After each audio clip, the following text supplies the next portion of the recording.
Today I'm going to teach you how to make a Lucky Blocks work. So first of all, this is the code to give you a Lucky Block.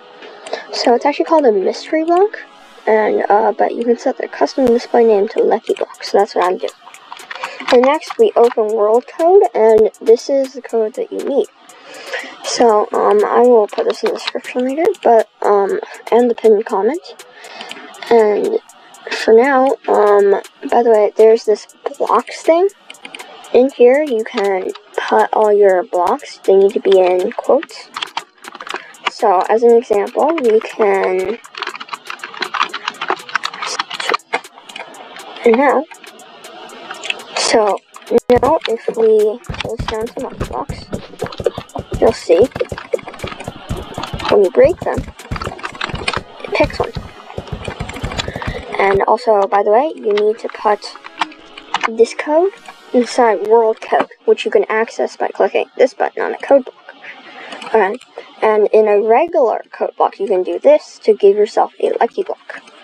In a later episode, I will show you how to put the Lucky Block in a crafting recipe. But for now, just use a command block for it. So first I will explain this code. So this is the give item function, which is pretty obvious. It gives you an item. You give it your ID, which is in my ID, and you can api.log my ID here.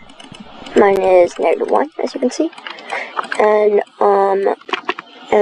the name is actually mystery block, but in order to name it Lucky Block, the description is still a mystery block description, but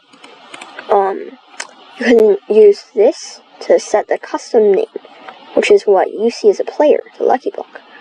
So, this will give you result 1, because it has given you 1 block. Okay, now onto world code. So, there's this neat little function that you can define yourself, called choose. I call it choose. It just uses math.floor and math.random to basically just... It's pretty awesome. It's a pretty awesome function. This is one that you'll need to use a lot, because unlike Python, JavaScript doesn't have a random function. Okay, so onto this part. So first of all, you have this list of blocks, right? So this is what the function choose is going to get to pick one from. Now, this is onPlayer change block. This is a blocks to only function. It gives you who changed it, the position, and the block. I actually don't need these position ones here, but might as well put them in there. And first of all, we need to check that it was a Lucky Block, right? So otherwise, if I broke anything, it would trigger, which is not what we want.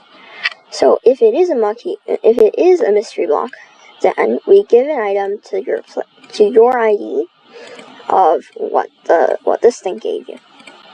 And also, you should return prevent drop. So what return prevent drop does is, when I give myself a pickaxe,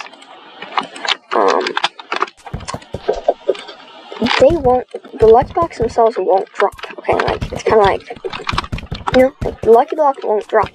Only what they give you will be given to you, which is pretty nice, because that way you don't have infinite Lucky Blocks.